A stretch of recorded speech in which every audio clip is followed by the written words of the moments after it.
Hey, and welcome into the House of L podcast. I'm Laurence Holmes. Thank you so much for being a part of House of L. We are brought to you by Remy Martin. Team up with excellence. I'm going to have all sorts of, I'm going to be like Santa Claus with some of this swag that I've gotten from Remy Martin. I was talking with my guy, Jim. I was like, Jim, I already got boxes in my house, man. I'm good. They're like, no, you need more. And I said, okay. So we have some cool Remy Martin stuff that we can share with you. So I'm just going to figure out ways. I've been thinking about you guys naming episodes of the podcast after Bears games and with song names. And if I pick that song name, I'm going to send you a Remy gift basket, like stuff like that. Anyway, we'll get to that when we get to later on in the preseason and into the regular season for sure. But I did want to talk about the Bears, as we often do on the YouTube platform. If you're listening on House of L on Spotify or on Apple, we have a YouTube page. It doesn't cost you anything. I haven't gone over to Patreon or anything like that. But if you would subscribe, that would be great. The goal is to get to 10,000 before the season ends.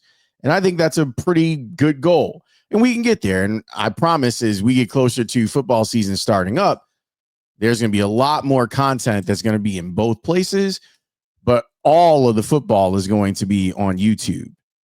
So you can see what's going on in my office. I think I'm going to change this. These are all, for those of you who don't know, these are all pictures like from my career that are back here, but you can barely see them. I know what they are and I love them. Like it's all different places that I've worked, like that one in the top left corner from your vantage point. Darren Georgia took that picture of me. He's a White Sox photographer and I adore it. There's me doing TV at NBC Sports Chicago, RIP. There's the actual bears, the Grody bear and the Emma bear, because they were sent to me. I have two bears. Yeah. But I like the picture of those two bears. And there's people that I've worked with. Dan is in one of the pictures. Me, Dan, Layla, and Herbie, I think, is one of the pictures. There's the interview with Brandon Johnson in there. But I think I'm going to change it. I got a little something. Finally got this in the mail. So once I get the gumption up to put that up on the, I think it'll pop back there. And I think it's perfect for the office. And then maybe I move those pictures over to this wall over here. I don't know. Or maybe inside, maybe actually inside the rest of the house. Who knows? But they are work photos, right? So I should probably just keep them in the office and look at them and be like, oh, I remember that. That was really cool. We had fun back in those days. Anyhoozle, let's talk about the Bears for a second. Growing up, I was incredibly impatient about things. And I would say probably from age 0 to at least age 30, I was impatient about things. As I've gotten older, as most people, when they get older, I do understand having more patience. Shout out to Axl Rose. Get my Axl Rose on. Yeah. Anyway,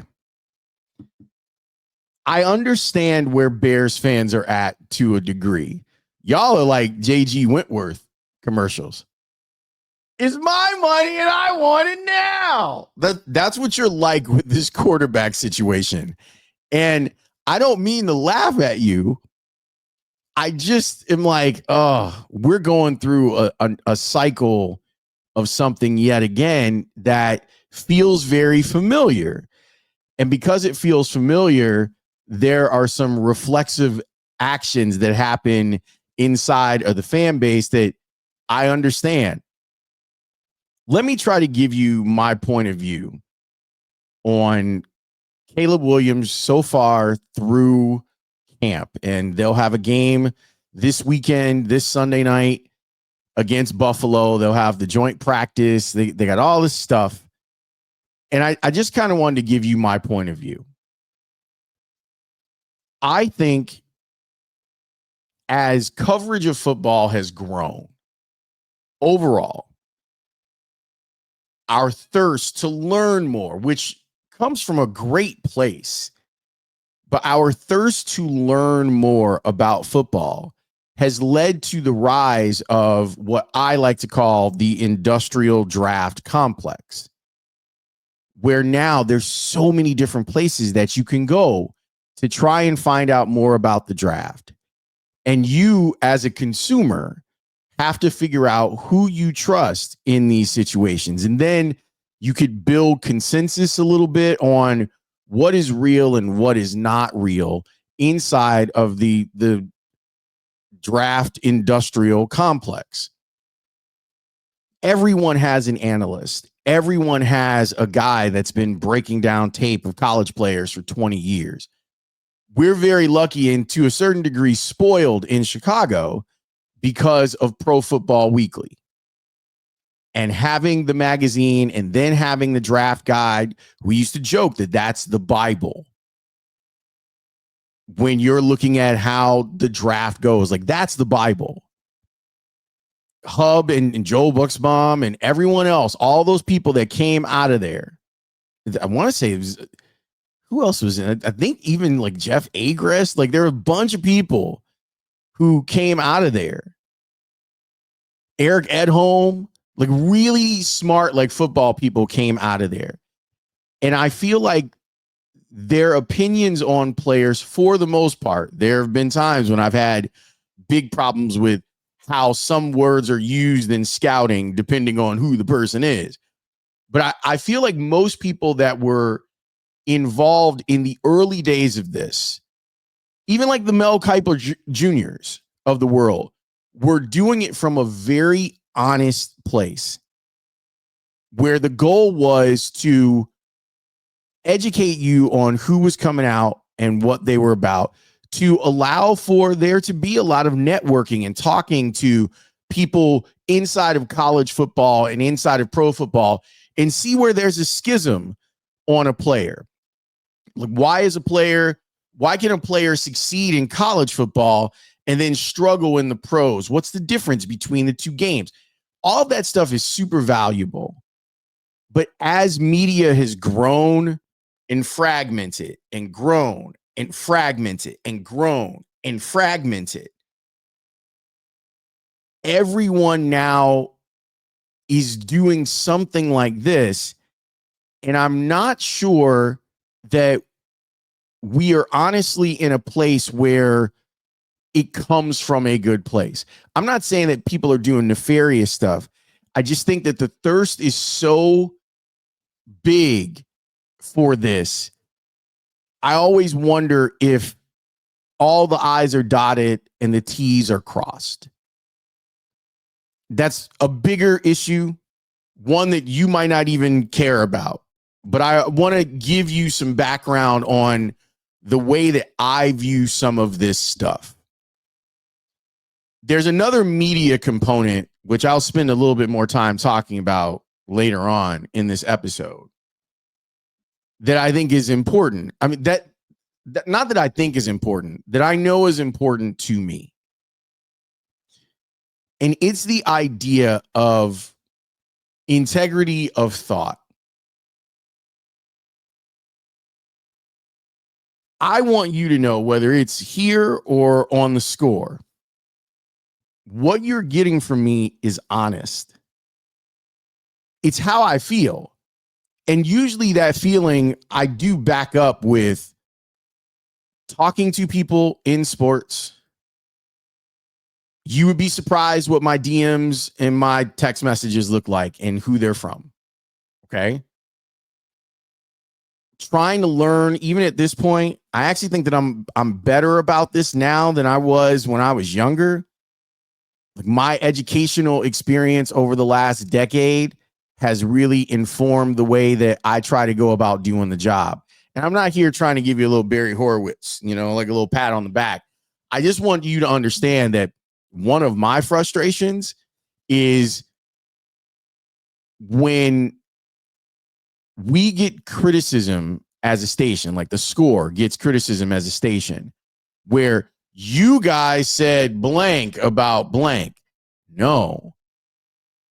And so that you know how it works, at least the score. I can't speak to other places that I haven't worked at, but I do know at the score, we're not sitting down with our bosses and they're like, this is what we have to push today. No, it's pretty simple.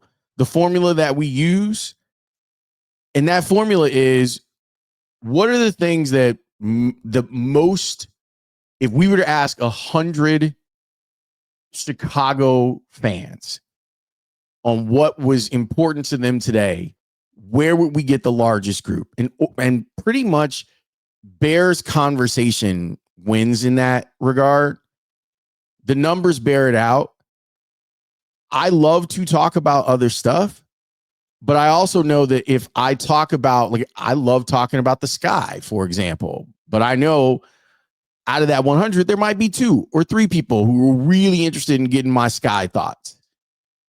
And the 30 people who were interested in my Bears thoughts are going to go someplace else. And yeah, to a certain degree, that's shitty. That we can't be everything to everyone all the time. We can't. There just isn't enough time in the day, and your favorite personalities or shows would eventually see their ratings dwindle, and then they would go away. And then you'd be like, well, what happened to such and such? I love blah, blah, blah. And to that point, I always say, do you really? Did you go support their new ventures? Because you can say that, but you end up in the same place. You end up back in caring about big box media. And the score is big box media on a local scale. It's a heritage brand at this point, especially for Chicago fans. Obviously, there are other places that you can go to go get some of that information. But that kind of goes back to my other point. And there's an issue of credibility. I think the consumer should test out the waters. I think that you should be looking for other people who are telling you about the teams that you care about. But one of the things that you have to ask yourself, if it's random guy on TikTok or random person on Instagram, what are the consequences for that person if they're faking the funk? Like, the consequences for me are a couple fold. The consequences for me are, one, I'm going to get absolutely destroyed on social media for not being credible. And 2, eventually it gets played out to kind of do the thing and to do the sports radio thing. What I've enjoyed about the score, transitioning from being a listener when I was in high school to being a producer when I just finished college to being a reporter for a decade and being a talk show host since then. What I've appreciated is, overall, we don't always get it right. No one always gets it right. But overall, I feel like there's been an elevation of sports conversation. For the most part, and again, I could be wrong on some level on this, but I, as a consumer of the score, I don't think so. For the most part, no one's doing a bit. Like, no one's coming in and like, hey, I'm the angry guy. I'm just going to rant and rave and be angry or grrr all the time. I do think there's a lot of grifting that goes on, and I get it. Like, people are trying to get paid, and there's a certain element of me that understands that and respects it. Like, hey, you figured out something that is entertaining, and the entertainment element is more valuable to you than maybe like the journalistic element. On that sliding scale, I'm probably a little bit closer to logic, reason, and journalistic integrity with a sprinkle of as much entertainment as I am capable of throwing into that mix. And I'm not saying one is right or one is wrong. All I'm saying is that for me, I enjoy that the people who I consume, I really like that they're coming from an honest place. And it's not, and the idea isn't just to titillate or spark rage or debate. In some cases, the job is to reflect the audience. In most cases, actually, the job is to reflect the audience. And that means getting to know your audience. I do think that now I'm like legitimately 30 years in the game that I have an idea of what the sports radio audience in Chicago likes. And I don't mean to go Barry Horowitz on it, but it's played out from a rating standpoint. It's played out in like I'm the best sports radio host guy, according to The Athletic in Chicago. I try to engage as much as I can, whether it's here or as much as I'm capable of now. I think the last 3 years on Twitter has been rough, and so I've pulled back a little bit.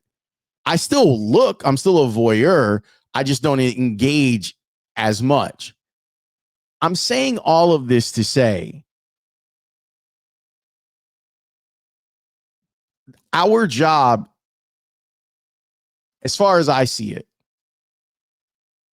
is not to always have the pom-poms out. It's not, I take a lot of pride in not lying to you. There will be times when I don't speak because I don't want to lie to you. There will be subjects where I won't speak because I don't want to lie to you. And in some cases, me not speaking, I understand, sends a message, right? When it comes to Bear stuff, I care about it deeply, not because of like the poster of Walter Payton and Jim McMahon. That part died in me a long time ago, like when I started covering the team. Here's what I figured out, though. I care about it because of you. Like, my job is to, in some cases, be a mirror. And in other cases, it's to help bridge the gap between the fan that's in their car that's trying to figure out what the hell is going on with the Bears and what I know about football from the years of working as a reporter, the conversations that you have with people trying to learn the game like every single day. Doing a talk show is not easy. It's fun, but it's not easy. And now that I've done it for a really long time, I'm reminded when I talk to people who haven't done it as long as I have on how difficult it is. And some of the things that you do that you don't even know that you're doing to grind and get yourself ready. Like watching Hard Knocks. Like, why am I watching Bills Hard Knocks? Well, because there's football content in it and I can grow from it. But I digress. No, I don't digress. Real quick. Did y'all watch episode 1 of Bills Hard Knocks? Go and watch it. Why is Deion Dawkins out here drifting with his kids in the car? And I get that it's a specially built drift car and everything. It still seems... Anyway, go watch that episode and then holler at me, houseoflpodcast@gmail.com. And you tell me if it's weird that I, as someone who doesn't have kids, was like, ooh, clutch the pearls. What are we doing over here? When it comes to cheering for the Bears and wanting the Bears to do well, I want you to know definitively it is better for me when the Bears do well. It's been proven over and over and over again. Whether we're talking about the score or we're talking about House of L, financially, it is better for me when the Bears do well. With that incentive, you would think that I would embrace the idea of everything they say is great. It's just great and it's perfect. I'm not wired that way. And I tend to be drawn to people who are not wired that way. When the team's good, your interest is higher, which is great, which means you're going to seek out stuff like mine. You're going to seek out what Herb Howard is doing or Nicholas Moriano. Like, you're going to seek people out that can give you more Bears conversation. Hogan Johns, look at what they've built. Like, look at what those guys have built. It's incredible and it's great. The key for everyone that I'm talking about and beyond that, though, is that I'm not paid by the Bears. I'm paid by the score, and I'm paid by the company that I started, House of L. My responsibility, I feel like I have a responsibility to you in that regard to tell you the truth as I see it. I often talk about this. When you get information, and this is the journalist in me, this is the guy that went to grad school, and this is the adding the academic stuff to what I experience in the real world of doing this. Often, when people tell you stuff, it's for an agenda. And your job, people in this that have the microphones, that if you care, like, work for the big box media, like all that stuff, the job is to take that information and go, who benefits from this if I put this information out? Does that information jibe with what it is that I feel that I know about a particular situation? Here's what's interesting to me. Over the last 3 weeks, what's the word that we've been hearing about Caleb Williams? Processing. That's now become attached to him in a way that it wasn't last year. And so my skepticism, and to a degree cynicism, is like, hey, why is that word become synonymous with Caleb Williams lately? Is that really what people are observing? Or is that what they're observing plus what they're hearing? And where are they hearing it from? And why is it so loud? Now, the answer to that question might be Caleb's having a hard time processing. The other answer to that might be that people want you to think that he's having a hard time processing for whatever reason. I trust a big portion of the Bears beat. There are some hardened journalists on that beat. And when you start adding their thoughts, like think about it. Biggs has covered the Bears for what, like 25, almost 30 years? Wiederer has covered the Bears now for 13 years. Leisure's been here almost a decade now. Adam Hogue has been covering the Bears even when he was producing at the Score. He was covering the Bears. There's a lot of people who have seen a lot of things, have seen a lot of training camp practices, have seen a lot of games, have seen a lot of coaches try to explain to you. And sometimes they try to explain to you what you're seeing is not what you're actually seeing. I want you to go back for a second. And I want you to keep a lot of this stuff in mind. And I have a conclusion that I'm getting to, I promise you. I want you to go back to last year's training camp. And I want you to think about what people were saying last year at training camp about the Bears. people who don't work for the Bears, people who are not part of a Bears media deal. All of this stuff you have to keep in mind. All of it. I was talking with some friends about this, some friends in the industry about this morning. One of the reasons that I re-signed at the Score back in June was because I felt like that was still a place where you could say what you wanted to say. That you didn't have to worry about your job security based on your opinion of the team. And I know what you're saying already. Well, you guys are the Cubs station. Yeah, we have a rights deal with the Cubs. You're correct on that. The Cubs, outside of their programming, outside of when Pat and Ron and Zach are on the air, they have no editorial control of what it is that we do. None. I think that they're the model for how teams should approach this. We did have the Blackhawks at the Score a long time ago. We had the White Sox. We didn't have the Bears. Our sister station technically had the Bears.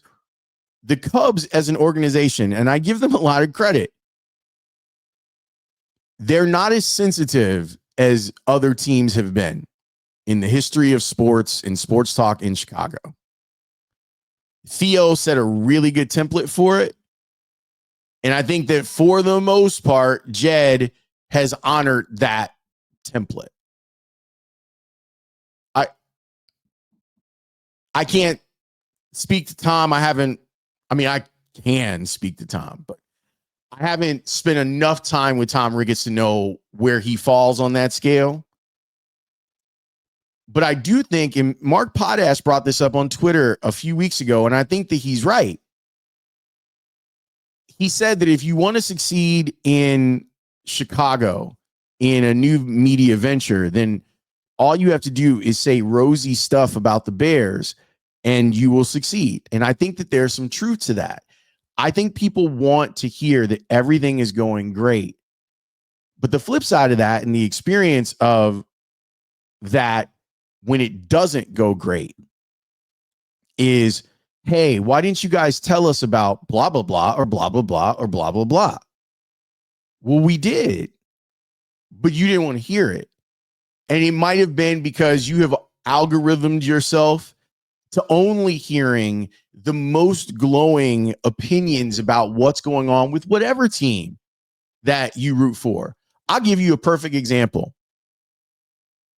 For those of you who have been following this podcast for a long time, you know that I've fallen out of love with the White Sox. Yeah, culturally, they're still my team. Speaks made that argument, and I think it's a great one by him. They're still my team. I still care about quite a few people who work over at 35th and Shields, and I care about Sox fans tremendously. The amount of mental gymnastics that is going on this year with the White Sox is absurd. The idea that just because a team isn't the worst team of all time, that they're now somehow good when they're going to end up still losing 100 games this season. That everything is turned around, that the Titanic is turned around. That is bullshit. They are still a long way away from being interesting. And the part that everyone forgets with the history of the White Sox as an organization is at some point you have to spend money. If you're going to compete, at some point, you're going to have to make a move. You want to be the Rays? It's going to take you a decade because of what your organization has been for a decade. By the time that you get good players all the way around the diamond and you're not going to spend money in free agency, because the history is that you are not going to spend money in free agency. And if you do spend money in free agency, it's been bad money. But think about some of the messaging that's gone on with the White Sox. Oh, the White Sox really look like they have done something. Fam, they have lost 8 out of their last 10. I'm watching every night. And I'm happy for Colson Montgomery. Can we wait till we get to 600 at bats, though, before we deem him anything? Because last I checked, Gordon Beckham was phenomenal in his first year as a White Sox. And then what happened? Would it be awesome that a guy who went to hit school turned into an all-star? Hell yeah. Should you bank on that? Hell no. But that's also where we're at with Bears stuff. To reiterate, I do well financially when the Bears do well. And honestly, there is nothing better than Mondays in Chicago when the Bears win. Nothing. Everything feels better. People are friendlier. We're all looking around. We're high-fiving each other. All that good stuff. But I think that we're in a very dangerous place when it comes to discourse on the Bears and teams overall. If the echo chamber is what you want, you can find it. And that's okay. Like I get that there are times when you want to be soothed by what it is that you're hearing about your particular team. You would be surprised at how many people in the last week. I don't go out a lot in public. I've got stuff like when it comes to that now over the last few years. I am not as comfortable in public spaces as I used to be. But last week I was outside a little bit. Jay Illa, who's the Bears DJ, threw a day party at Promontory, and I even danced. There's even video of me dancing. And no, I am not going to share here on House of L. You can hit up Herb Howard for that. And I don't, you can laugh at me all you want. I had a good time, and a very pretty lady asked me to dance, so I danced. Anyway, you can find all of that stuff. I just want you to understand that the way I do it, and I'm only speaking for me, although I feel like, fine, I'll speak for more people. We have a bunch of people at the Score who have studied journalism, capital J, whether in the classroom or in the school of hard knocks. Don't dismiss them questioning what's going on with a team just because you want it to be better. We all want for it to be better. And that's the place where I'm starting from. Is it would be awesome if the Bears are good. It would be awesome if Caleb was good. But just because you read about him being a generational talent, you have to be careful, which is why if you look at the history of this podcast or the stuff that I've done on the air, whenever someone has presented that to me, what have I said? I've said, be careful. When people have told you that he's the next Patrick Mahomes, what did I tell you? Just wait. If he ends up being the next Patrick Mahomes, fantastic. The odds of him being the next Patrick Mahomes are long. Why? Because there's never been anyone like Patrick Mahomes in the history of the NFL. Some of this stuff is just logic-based, so it's frustrating for me. I am a bit of a logician. I would not put myself in the same category as my dad in that regard. But I need for people to try and see things logically. And I get that asking people that are fanatics about a team to be logical sometimes is a losing battle, but I still fight it anyway, which is actually illogical. But I still fight it anyway because I do think that people need to understand that at least for me and the colleagues that I have at the station, this is not about hate. It's about what it is that we're hearing. And the other thing that I'll add to that is, just so I can give you a little bit more information on how some of this works from a media standpoint, everything that I know, I don't necessarily say, but it informs my opinion on things. I try to keep in mind the idea of, hey, someone said this to me unprompted. Why did they? That skepticism is important, because there are a lot of people that are doing one source reporting. There are a lot of people who may hear something and just go, like, they run with it. And you have to be, and I'll give you the inverse of that. If you go back to the draft, I had so many people, and you guys know, like, I felt like the industrial draft complex had Caleb way up here, and everyone else, every other quarterback, was down here. And what I said was, are we sure that that's the gap? Because I've watched a lot of Jaden Daniels, both at Arizona State and LSU. I've seen him up close a couple of times. And I think that gap is pretty close between those two guys. And because I said that, people have said to me that I hate Caleb Williams, and that's not true. And I offer you this evidence to back that claim up. Last year during the draft, I had countless college and NFL people hit me up, whether it was an email, a text message, or a DM. And there were a lot of people who just don't like that kid. Their experiences with him were not good, or they don't like his style. And my reflexive action to that is to go, if the fingernail thing is the thing that bothers you, then we don't have a lot to talk about. Because I believe in free expression. And if that young man wants to express himself that way and honor his mother by doing it, and honor people that he's trying to stand up for from a bullying standpoint.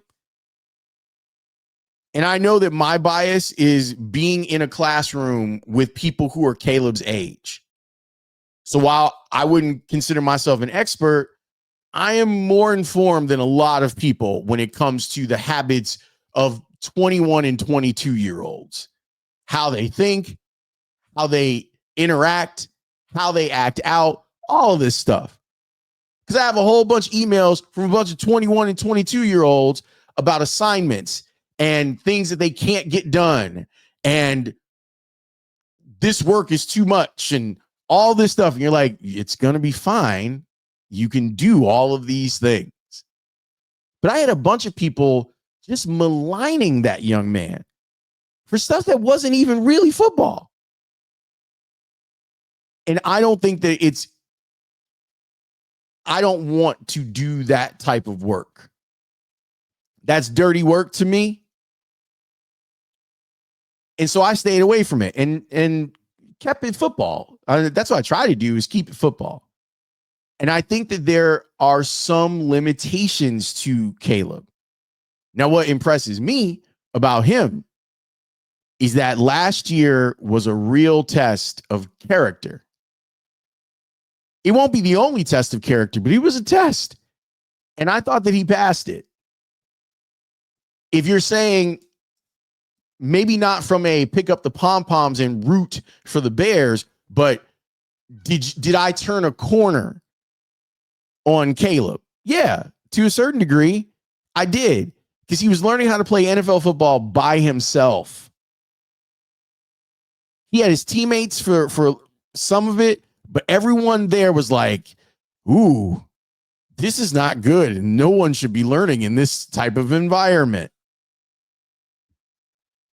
So I have a lot of respect for that. I have a lot of respect for the numbers that he put up last year, considering the environment. And this is the point that I want you to understand. This is the thing that, if you don't take anything else away from this particular episode, I want you to take this part away.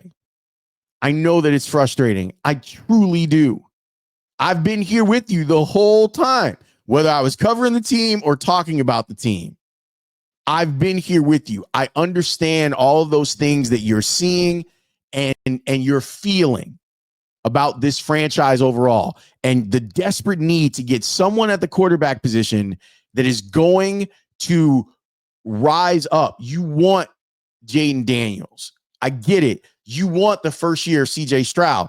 By the way, if you watch CJ Stroud in year 2, wasn't as good. Why? Because his offensive line wasn't good, and because defenses had a lot more tape on him. I think we rush quarterbacks because everyone knows what the salary cap looks like and the value. Everyone thinks that they're GM now.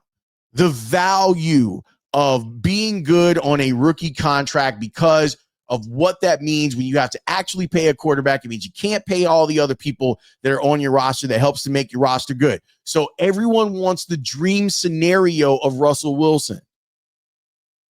It's hard to get there. And I think a lot of quarterbacks are being underdeveloped because they're on a clock. They're on what's an arbitrary clock. And that's how someone like Baker Mayfield slips through the cracks. We go 1 of 1, right? The number 1 pick overall. Another guy who's coached by the same guy who coached Caleb. Things don't work out. He's in a really bad situation in Cleveland, and it doesn't go well.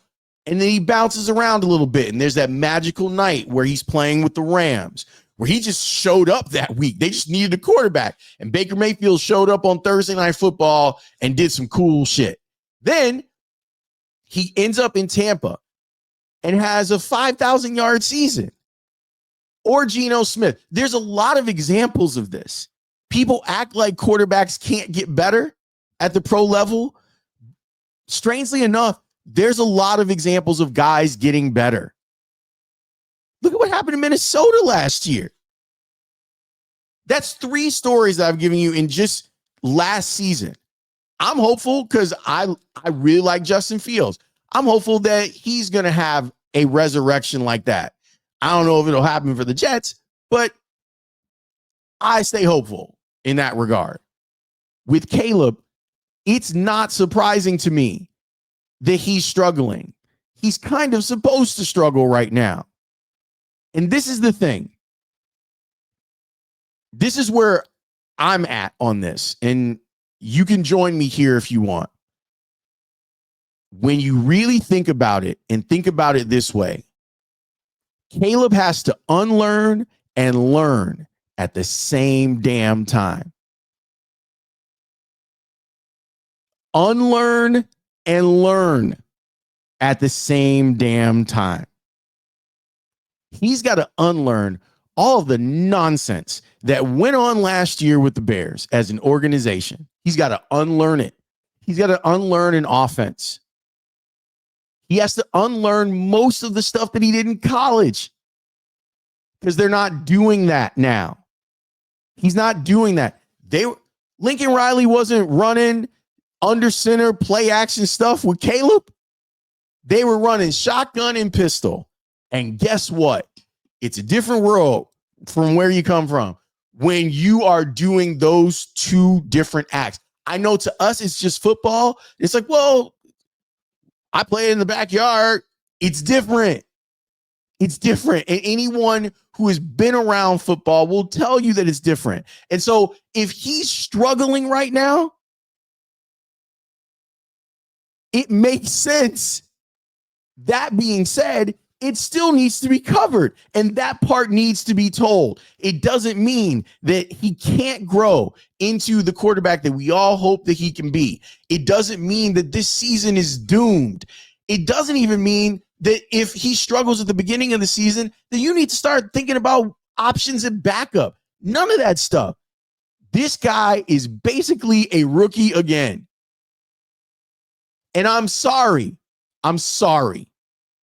that you have to deal with this, but you do. And if you want to take that ire out on the Bears because they got shit wrong, okay.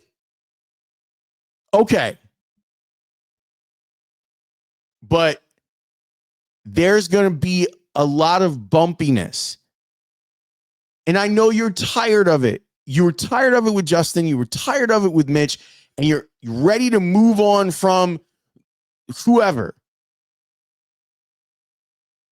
Even if the reports are not sparkling, even if this weekend Caleb Williams doesn't look great in the game against Buffalo, you can be discouraged in the moment. I don't think that means that you don't have to make any sort of prediction. To a certain degree, that's our job, and it's one of the parts of the job that I absolutely hate. You, as a consumer, you as someone who is a fan of the Bears, you don't have to run out with the fastest take. I don't know why you guys do it, but you do it. You don't have to be the I was right about Justin Fields guy. Leave that to the professionals. Let us look stupid. You don't have to jump into they need to start over. I said it first. You don't need to do that. It's okay. And it's okay to be mad, like while you're watching the game, the emotion of watching the game, like I'm here for it. We play into it. We have a lot of fun with that, with the GIFs. And I say, GIF, damn it. But just because things don't look quite right, there might be a method to the madness of Ben Johnson that we don't know yet, because we don't know if he can coach. There's a lot of unknowns here. And it's okay for you to be optimistic about it, but don't let that optimism blind you. Even if you pick whomever on the beat, like let's say it's Kevin Fishman. If you like, well, Fishy Business is always so negative about the Bears, he's not. But I'm just using him as an example. He's one of the more neutral people that we have covering teams in Chicago, which is the point. If you think that him saying, here's what I saw, because it's not just the people who are saying this about Caleb, it's not just that they saw it. It's that they followed up and asked questions about it to people who know football better than they do. And then you take that and then you talk to other people around football that you have access to, and you ask them what they say, and then you compare and you present that to the audience.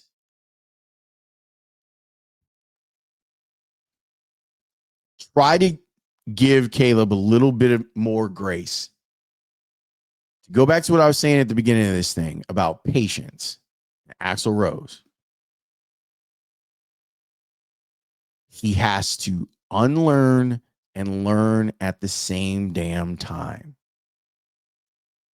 Now, there might come a point where Ben Johnson is so frustrated that he's willing to move on. I don't think that we're even close to that being a discussion yet. And that is from my history of covering and watching football and talking to people around football. Some of this is designed to be this way, and it's okay. I would tell you that you should be, the history of it is you should be more concerned when you hear everything is going great. There are no problems. He's amazing. He's the next Patrick Mahomes. I would tell you that those are red flags about training camp. Him failing in a system that is to a certain degree designed for him to fail, that's pretty normal. The length of this episode is not very normal, but we have a baseball game and probably won't have much of a show today. And I felt like talking to you unencumbered.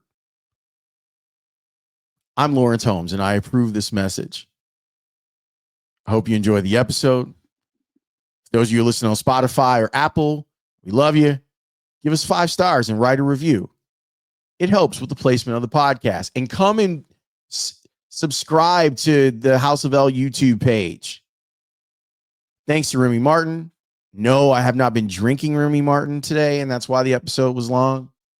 Although it's a perfect day for it. A little Remy and ginger beer with a lemon twist. It's a perfect day for it in the city, beautiful. I hope that you have a wonderful day. For those of you who don't like me, I hope that you have the day that you deserve. I will talk to you next time. Peace.